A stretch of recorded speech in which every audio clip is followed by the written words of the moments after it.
प्यारे तलबा व तालिबात अस्सलामु अलैकुम। इससे पहले के पीरियड में हमने 13वां सबक शुरू किया था, पैदावारी सनतें, जिसमें हमने देखा था कि सनत किसे कहते हैं। तो सनत यानी कि इंसान के अक्ल और उसकी महारत के ज़रिए कुदरती वसाइल की शक्ल को बदल कर उनको इस्तेमाल में लाने के अमल को सनत कहा जाता है। इसके अलावा हमने सनतों की अहमियत के बारे में देखा, सनतों की दर्जा बंदी, ज़राअत पर मुनहसर सनत में देखा था सूती कपड़े के बारे में,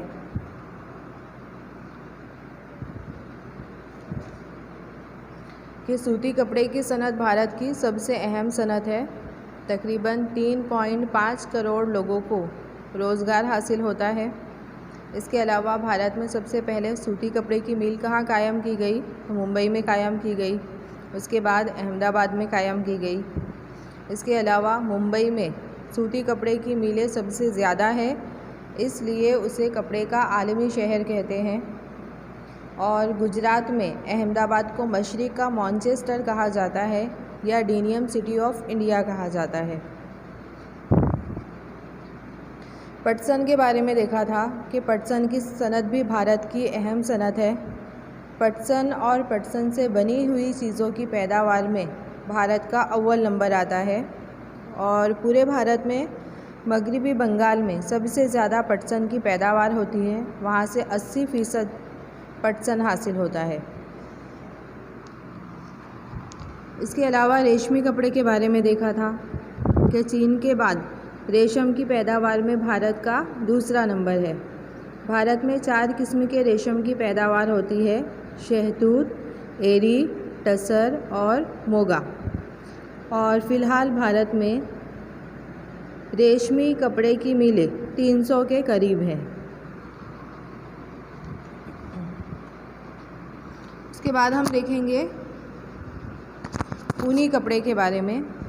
तो भारत में घरेलू सनत के तौर पर ऊनी कपड़े की तारीख़ बहुत पुरानी है। ऊनी कपड़े की सबसे ज़्यादा मिलें पंजाब में हैं। उसके बाद महाराष्ट्र का नंबर आता है। उत्तर प्रदेश में भी ऊनी कपड़े की मिलें हैं।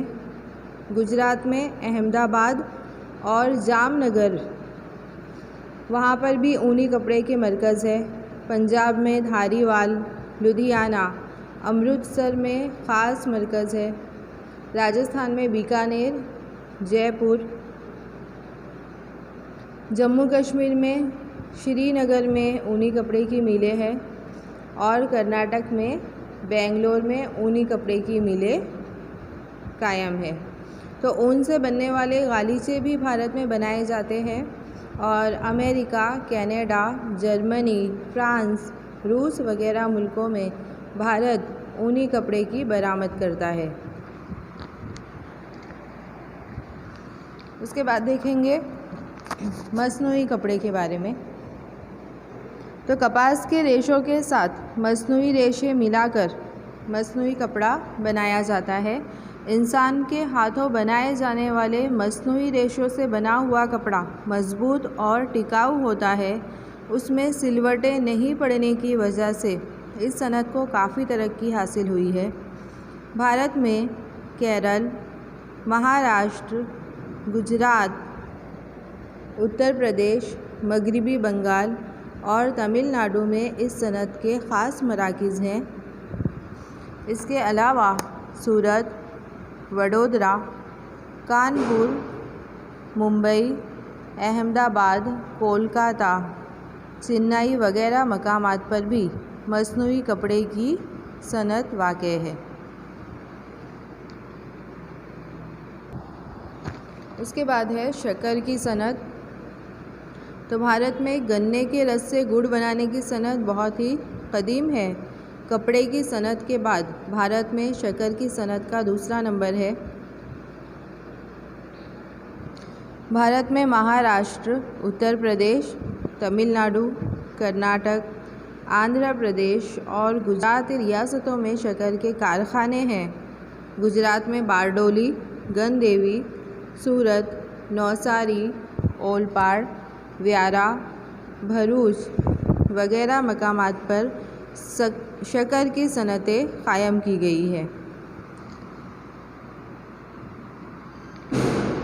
उसके बाद देखेंगे कागज़ की सनत के बारे में। तो नरम लकड़ी, बाँस, घास, गन्ने के कूचे वगैरह में से कागज़ बनाया जाता है। भारत में आंध्र प्रदेश, महाराष्ट्र, मगरबी बंगाल, ओडिशा, कर्नाटक, मध्य प्रदेश, छत्तीसगढ़, तमिलनाडु और हरियाणा वगैरह रियासतों में कागज़ की पैदावार होती है। गुजरात में अहमदाबाद, मोरबी, सूरत, वापी, वलसाड़ और वडोदरा जैसे शहरों में इस सनत को काफ़ी तरक्की हासिल हुई है। उसके बाद देखेंगे मादनियात पर मुनहसर सनत। अभी तक हमने देखा ज़राअत पर मुनहसर सनत, अब उसके बाद है मादनियात पर मुनहसर सनत। तो जिन सनतों में ख़ाम माल के लिए यानी कि कच्चे माल के लिए मादनियात का इस्तेमाल होता है, उन सनतों को मादनियात पर मुनहसर सनत कहते हैं। लोहे और फौलाद की सनत, एल्यूमिनियम की सनत, तांबा, कीमियावी सनत, कीमियावी खाद की सनत, सीमेंट की सनत, आमदोरफ्त के वसाइल, इलेक्ट्रॉनिक सनत वगैरह का शुमार मादनियात पर मुनहसर सनतों में किया जाता है। तो मादनियात पर मुनहसर सनतों में हम सबसे पहले देखेंगे लोहा और फौलाद की सनत। तो लोहा और फौलाद की सनत को माविन सनत माना जाता है, यानी मददगार सनत माना जाता है, क्योंकि इसकी पैदावार से ही दीगर सनतों की मशीनें वजूद में आती है। इसलिए इस सनत को दीगर सनतों की कुंजी यानी कि चाबी भी कहा जा सकता है। तो भारत में लोहा बनाने की सनत बहुत ही पुरानी है। भारत में जदीद तर्ज पर यानी जदीद तरीके पर लोहा बनाने का पहला कारखाना तमिलनाडु में पोर्टो नोवा के मकाम पर 1830 में कायम किया गया। उसके बाद 1907 में झारखंड के जमशेदपुर में टाटा कंपनी ने लोहे और फौलाद का कारखाना कायम किया। उसके बाद 1919 में मगरबी बंगाल के बरनपुर में लोहे का कारखाना कायम किया गया।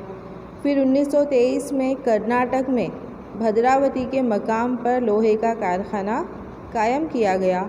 इसके अलावा भिलाई, रावरकीला, दुर्गापुर में लोहे और फौलाद के कारखाने कायम किए गए हैं। इसके अलावा बोकारो, विशाखापट्टनम और सलेम में भी जदीद और बड़े कारखाने कायम किए गए हैं। लोहा और फौलाद बनाने के लिए ख़ाम लोहा यानी कि कच्चा लोहा, कोयला, चूने का पत्थर, मैग्नीज़ का ख़ाम माल के तौर पर इस्तेमाल होता है। यानी ये तमाम चीज़ें लोहा और फौलाद बनाने में इस्तेमाल होती है। तो गुजरात में हजीरा के पास मिनी स्टील प्लांट कायम किया गया है। टाटा के अलावा लोहे और फौलाद के कारखानों का इंतज़ाम steel authority of India limited के सुपुर्द किया गया है। लोहे और फौलाद की पैदावार में दुनिया में भारत का 5वां मकाम है। इसके अलावा चीन 50 करोड़ टन पैदावार के साथ पहले नंबर पर है। उसके बाद देखेंगे एल्यूमिनियम का पिघलाना यानी एल्यूमिनियम की सनत के बारे में। तो लोहे और फौलाद के बाद दूसरी अहम धातु की सनत एल्यूमिनियम की है। ये धातु वज़न में हल्की, मजबूत, पीटने में आसान, जंग ना लगे ऐसी होती है। बॉक्साइट एल्यूमिनियम की खाम धातु है यानी कच्ची धातु है। एल्यूमिनियम के साथ दूसरी धातों को मिलाकर मोटर, रेलवे, हवाई जहाज़ और मशीनें बनाई जाती है। एल्यूमिनियम की पैदावार में 40.50% का खर्च बिजली में हो जाता है। इसलिए जहां बॉक्साइट और आबी बिजली आसानी से हासिल होती है वहां पर एल्यूमिनियम की सनत कायम की जाती है। तो भारत में ओडिशा, मगरबी बंगाल, केरल, उत्तर प्रदेश, छत्तीसगढ़, महाराष्ट्र और तमिलनाडु में एल्यूमीनियम की पैदावार करने के कारखाने कायम किए गए हैं। उसके बाद देखेंगे तांबे की सनत। तो तांबा जो है वो दीगर धातुओं के साथ आसानी से मिल जाने की वजह से इसका इस्तेमाल बढ़ गया है। तांबे का इस्तेमाल बरकी सनत में, रेफ्रिजरेटर में, एयर कंडीशनर में, ऑटोमोबाइल, रेडिएटर और घरेलू इस्तेमाल के बर्तन बनाने में किया जाता है। भारत में सबसे पहले तांबे को पिघलाने की सनत की इकाई भारतीय तांबा निगम के ज़रिए झारखंड के घाटशिला में कायम की गई थी। फिर 1972 में भारतीय तांबा निगम को हिंदुस्तान कॉपर लिमिटेड के मातहत कर दिया गया। आज हिंदुस्तान कॉपर लिमिटेड के अलावा खानगी कारखानों में भी तांबे की पैदावार की जाती है। इसके बावजूद भी